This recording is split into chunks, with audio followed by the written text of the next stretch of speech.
Talk to me about taxes and how you view things like Roth, how you view things like Social Security, how you're using this concept of tax-free nature in investing. Let's make this a masterclass. I did a couple of videos that are how do you pay zero taxes on $100,000 per year of income in retirement? And I did that, one, to show people it's possible, but then two, to like a bigger picture. The goal is not to pay zero taxes in 1 year on retirement. The goal is to minimize your lifetime tax liability throughout your retirement. And sometimes those are at odds with each other.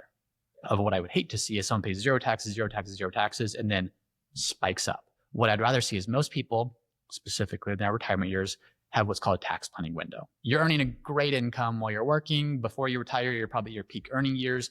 You're maybe in the higher tax brackets. And so if you can imagine, just imagine the tax brackets stacked on top of each other, 10%, 12%, 22, 24, so on and so forth. You're up there.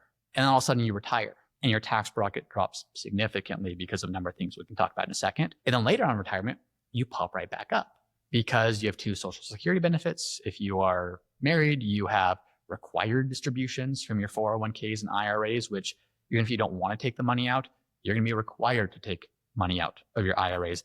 And that can be a significant amount, specifically for people who've done a really good job of saving to their 401ks and IRAs. And so you can kind of visualize this tax planning window where high taxes when you're working, low taxes in those medium or those middle years, call it early 60s to 73 to 75, and then you pop right back up.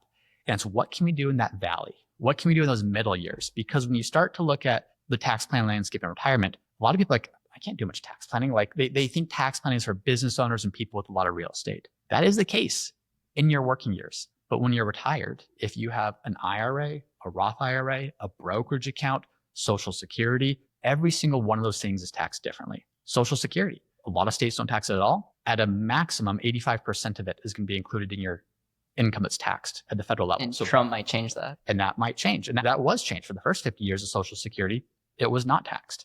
Then it's like there's this thing called provisional income that was added. And now you're at a position where about half of people pay tax on their Social Security. A brokerage account. We talked about this earlier. Are you receiving dividends from that? Are they qualified or non-qualified? Are you realizing capital gains in that account? Are they short-term or long-term? Are you investing in municipal bonds? Are you investing? So all of these things have tax consequences. And what you can start to do is you realize the tax consequences or lack thereof. I mean, they're tax-free, like things from a Roth IRA or other things. And then you compare that to the way different things are taxed.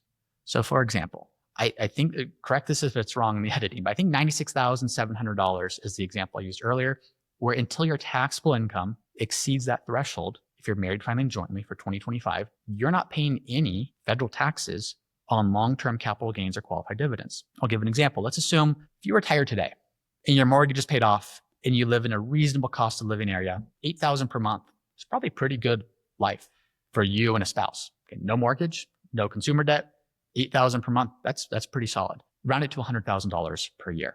Well, if you're living on $100,000, you might expect, okay, I'm going to be paying, I don't know how much in taxes, 10 grand, 15 grand, 20, it depends. Well, let's assume that a big chunk of your money is in a brokerage account and you bought some stock or some investment that did really well. You've put in $250,000 to an investment and it's grown to $1 million. So for every dollar that you take out of that, 25 cents is just a return of what you put in. 75 cents is a long-term capital gain. So you retire and you say, okay, I'm going to take $30,000 from my IRA.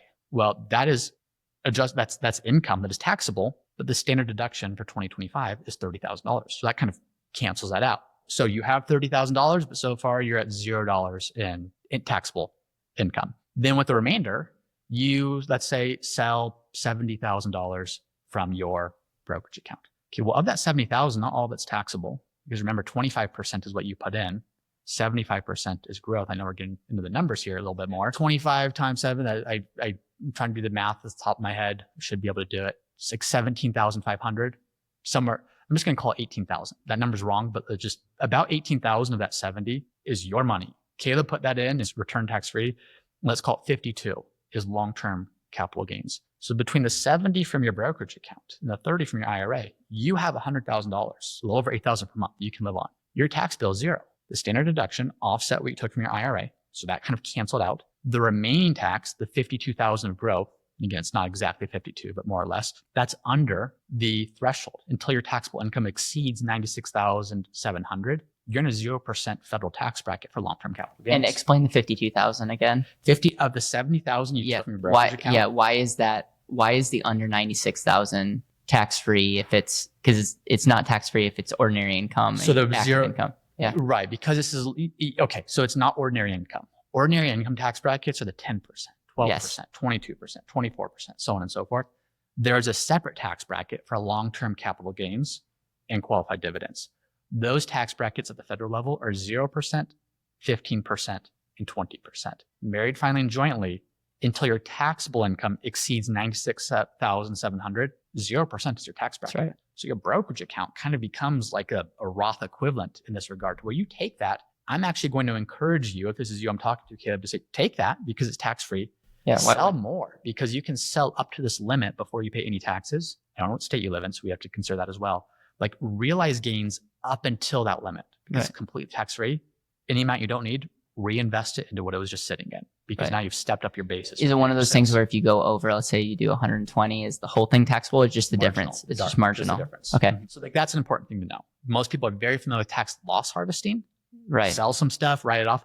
I call this, lots of people call it tax gain harvesting. Can you realize gains up to a threshold? How common is it to have a ton of money in a brokerage versus like an IRA or 401k deal? It is not as common, but what's most common is if someone's got a $2 million portfolio, 1.4, 1.5 of it is in IRAs, let's say, the rest is in brokerage accounts. So this isn't something that every single year you're doing this. I understand. This goes back to your analogy of you might be able to do this 1 or 2 years, but what you could be doing is not tapping into your deferred bucket, and then eventually you're going to get to a place where you can't get away with only taking 30 grand. Exactly. So that's one thing. Now the bigger thing, like that's an example of how you keep taxes zero for 1 year. I don't actually find that all that valuable. Yeah. Because what you've done is you've let this deferred bucket keep growing. If you have a $2 million IRA going into retirement at 60 and you don't tap that until 75, which is when required distributions start, that $2 million portfolio, if you just let it sit, might be $6 million. Your required distribution from a $5 million portfolio is going to be about $200,000 the first year. It's higher than, $200,000 and growing. And now you've got nothing to, so the actual thing is, can you keep your taxable income low in that tax planning window and then start doing Roth conversions, start shifting money from your IRA to your Roth IRA to fill up the 10% bracket or 12% bracket or whatever bracket you can do today that's going to be lower than where you'll be in the future. Talk to me about your framework around Roth conversions, because I know you have videos on this. Talk to me about your view of Roths, and how you apply that to planning. Roth's awesome, obviously. I'll give you a quick example where it's not, and I'm going to show you what I do. I had a client that was 62 years old, working in California, making great income, maxing out his Roth 401k. He was going to retire, move to Texas the next year. I said, stop doing the Roth 401k because literally put that money in your IRA this year. When you're in the highest federal tax bracket in California, pull it out next year when you're in Texas at a much lower tax bracket, no state income. So in that case, it does not make sense. But for most people, what you want to do is I want to see if you're retiring today, Caleb, I want to run a projection. What if we don't do any Roth conversions? I want to get a sense for what's the landscape, the tax landscape that we're entering into over the next 20, 30 plus years. What is your taxable income going to look like? It kind of model what that looks like. If you're never going to be in a really high tax bracket, I don't care about doing Roth conversions. Why pay taxes today if there's not going to be a tax problem in the future? For most people, especially people that have prepared and saved really well for retirement, there's a big tax liability that comes right around when required distributions kick in. I want to avoid that. And so when I can project out and say, you can't predict the future, but it's not unreasonable to think you might be in a 30+% tax bracket later on. Why wouldn't we convert up to the 10 or 12% bracket today? And it's just tax arbitrage. Pay taxes today, but at half the rate that you'd pay in the future. Do you feel like Trump could lower taxes permanently? And if so, the Roths could actually be a problem, like game the system. Like right now, Trump's talking about 150,000, I think, ordinary income being tax-free. Not sure if it's going to have any legs to pass, but is there a world where people would regret doing Roth conversions because we just don't know what the future holds? And also the exact opposite could happen. Like taxes could increase and now you're stuck with all this money at the mercy of whatever taxes are going to be. Yeah, it could happen. Here's though how I like to think about Roth conversions is I like to think of them as tax insurance. Like I have 2 term life insurance policies. That's really good. I hope they're a waste of money. Yeah, I hope. Yeah, me too, dude. I hope they. I'm going to be okay if these Roth conversions within reason are a waste of money, because it means the rest of my plan is going to function better because of overall lower tax rates. I think that's good. That's a good analogy. What are your thoughts about deferring taxes? Are you a fan of right now? Say we are talking and I'm making good income. What would you tell me from a standpoint of, should I put money in a Roth? Should I put money? Should I defer it right now? Like, how is your framework? I put all my money in my Roth 401k. Let's say I have $20,000 to invest. Well, let's use it. $23,500. The max that if you're under 50, you can put into a 401k. If I put in $23,500 to a 401k, the pre-tax equivalent of that is $23,500. So you're actually able to put in more money. I view it that way. I can put in $23,500 to a Roth. The pre-tax equivalent kind of depends on your tax bracket, but might be more like $40,000, $45,000 that I get to put in to this thing. Not to mention that it's just, I like having optionality for the future. Yeah. Who knows I like tax that word, rates are going to be. I like that word. Yeah. Do you use that a lot? Yeah. Okay. Yeah. Flexibility, optionality, whatever it is, like the best thing you can do is prepare yourself to not have, if all of your money's in Roth, you probably did it wrong. If all of your money's in pre-tax, you probably did it wrong. And there's cases where that's not true, but can you give yourself options? Because in retirement, you get to, like, I don't think I finished this thought earlier. For people that have no tax planning ability in their working years, because it's 9 to 5, you got your 401k, maybe an HSA, there's not much you can do. In retirement, there's a ton you can do. Like, you get to create your tax bracket year to year, and it comes from where you're going to pull money from and how much, and having the options to do that is huge. Hence why having a planner that knows what they're doing is worth it. Because if you're not doing tax stuff in retirement, you're missing a huge part of the things you can actually control. I agree.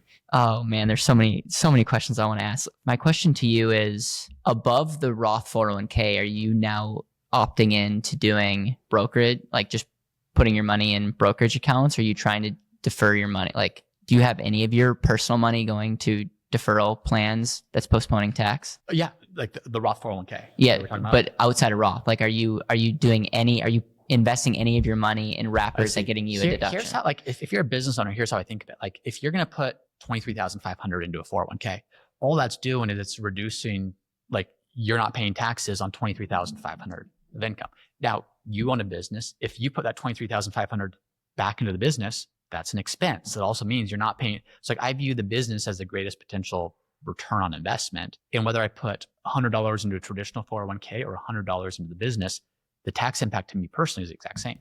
Understood. I'm deferring those taxes. One just happens to have, in my opinion, a greater potential rate of return than the other. One's also riskier, like one individual business. So it's a balance. And one's deferring and one is technically a true deduction that, you know, hopefully it's deferring because it's growing in value, but it could even be taxed differently depending on how you exit. Okay, so you personally, this is not investment advice, but as a business owner, you're maxing the Roth 401k, and then you're investing in your business. And then if there's outside of what you put in your Roth 401k, you're putting in a brokerage account. A brokerage account, that's actually my conservative investment. It's just short-term treasury bonds. And I do that for flexibility to say, I want to invest pretty aggressively in the business. To do so means I might need to be in a position where I'm not taking anything from the business. And so my short-term brokerage account is almost like my extended emergency fund. I'm all equities in my 401k, in my Roth IRAs, there's not a single bond in that. The bonds I have are that short-term, it's not an emergency fund. It goes beyond that to say, so that I can afford to invest aggressively in Root and not put Root at jeopardy of having to lay people off or I have a brokerage account on the personal side that says, okay, if I needed to take my income from this for some time, because I'm not taking it just gives me flexibility. And right now Robinhood is getting liquid accounts 4.5%. Are you getting that or greater in your short term? Okay. Yeah, I mean, when banks have high yield savings accounts, they're just investing in short term treasuries. And so you're doing that. Yeah, I'm just doing that directly. Okay. It's same thing. Okay, awesome. Yeah, I'm similar mindset, by the way. I have heavy emergency funds, mainly because the ROI of running business well and having a peace of mind, it means a lot to me. And so a lot of times someone could look at both of our emergency money and say like, hey, you could get a better return what's the return of thinking long term, potentially making moves when people are afraid. So anything else, James, on the tax side? I mean, we talked about your views of Roths. We talked about, I love the optionality concept of giving yourselves options in the future. Anything else? I know you talk a lot about in videos, like anything else when it comes to taxes that there's a lot for everything from donor advised funds, qualified charitable distributions, just the tax efficiency of how the investments are managed, asset location, which is okay. You have the investments that you want to own to meet your plan goals. Like, where do you own each of those? Because some are taxed differently. So do you want to shift some to tax-free accounts and some of those investments? So there's probably too much to get into here, as much as like really, if you're preparing to retire, just know that taxes might be you have no control over what happens in Washington, but you have a lot of control over how you personally are realizing. I love it.